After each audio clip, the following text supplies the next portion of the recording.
डिसेंबर महिन्यात पोलीस अधीक्षक महेंद्र पंडित यांनी जिल्ह्यातील विविध पोलीस ठाण्यांना भेटी देऊन त्या पोलीस ठाण्यांची दप्तर तपासणी केली होती। त्यामध्ये विविध कारणांमुळे प्रलंबित असलेल्या गुन्ह्यांची उकल करण्याबाबत त्यांनी अधिकारी आणि कर्मचाऱ्यांना चांगलंच सुनावलं होतं।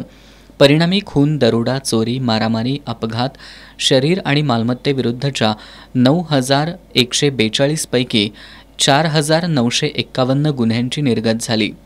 तसंच मटका, जुगार आणि व्हिडिओ पार्लरचे 3,313 गुन्हे प्रलंबित होते।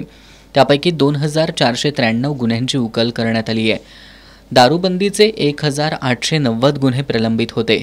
त्यापैकी 1,627 गुन्ह्यांची निर्गत करण्यात आली आहे।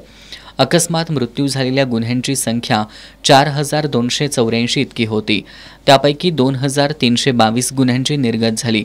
यामुळे पोलीस कर्मचाऱ्यांवर गुन्ह्यांचा निपटारा करण्यासाठी असणारा ताण देखील कमी झालाय, असं पोलीस अधीक्षक महेंद्र पंडित यांनी आज माध्यमांशी बोलताना सांगितलं।